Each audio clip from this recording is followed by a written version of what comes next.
worship his holy name. Hi, welcome to Man of Faith Ministries. I'm Brian, and we're up to chapter 9 of the Gospel of John.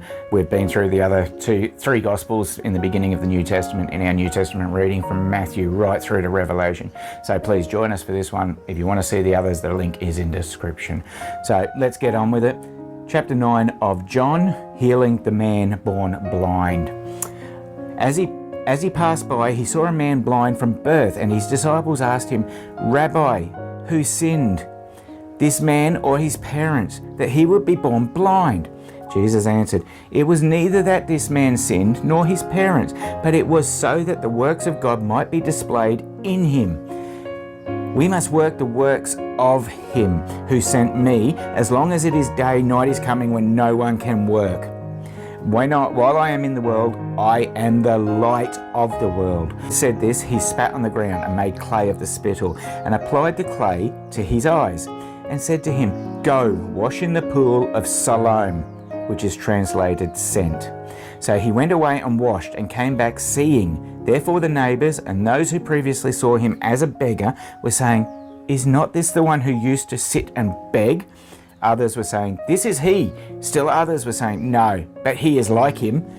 He kept saying, "I am the one." So they were saying to him, "How then were your eyes opened?" He answered, "The man who is called Jesus made clay and anointed my eyes and said to me, 'Go to Siloam and wash.' So I went away and washed, and I received sight."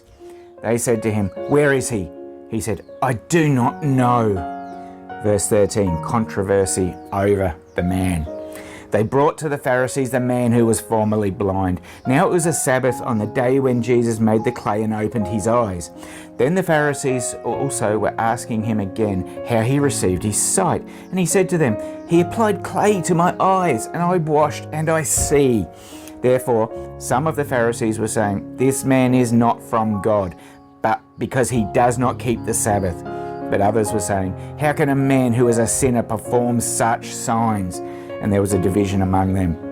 So they said to the blind man again, "What do you say about him, since he opened your eyes?" And he said, "He is a prophet." The Jews then did not believe him, that he had been blind and had received sight, until they called the parents of the very one who had received his sight and questioned them, saying, "Is this your son, who you say was born blind? Then how does he now see?" His parents answered them and said, "We know that this is our son, and that he was born blind. But how he now sees, we do not know, or who opened his eyes, we do not know. Ask him, he is of age, he will speak for himself." His parents said this because they were afraid of the Jews, for the Jews had already agreed that if anyone confessed him to be Christ, he was to be put out of the synagogue. For this reason his parents said, "He is of age, ask him." So a second time they called the man who had been blind and said to him, "Give glory to God. We know that this man is a sinner." He then answered, "Whether he is a sinner, I do not know. One thing I do know, that though I was blind, now I see." They said to him, "What did he do to you? How did he open your eyes?" And he answered them, "I told you already, and you did not listen. Why do you want to hear it again? You do not want to become his disciples too, do you?" They reviled him and said, "You are his disciple, but we are disciples of Moses. We know that God has spoken to Moses, but as for this man, we do not know where he is from." The man answered and said to them, "Well, here is an amazing thing, that you do not know where he is from, and yet he opened my eyes. We know that God does not hear sinners, but if anyone is God-fearing and does his will, he hears him. Since the beginning of time, it has never been heard that anyone opened the eyes of a person born blind. If this man were not from God, he could do nothing." They answered him, "You were born entirely in sin, and you are teaching us." So they put him out.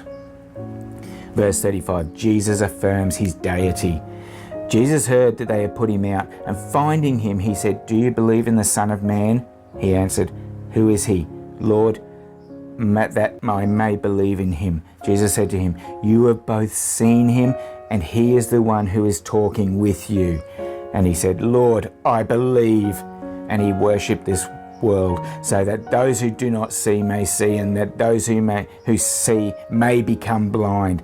Those of the Pharisees who were with him heard these things and said to him, "We are not blind too, are we?" Jesus said to them, "If you were blind, you would have no sin. But since you say, 'We sin,' your sin remains." That's the end of chapter 9. Next, we've got chapter 10, Parable of the Good Shepherd. So until then, I'm hoping you can join me. Please stay safe, take care, and may God bless your day abundantly.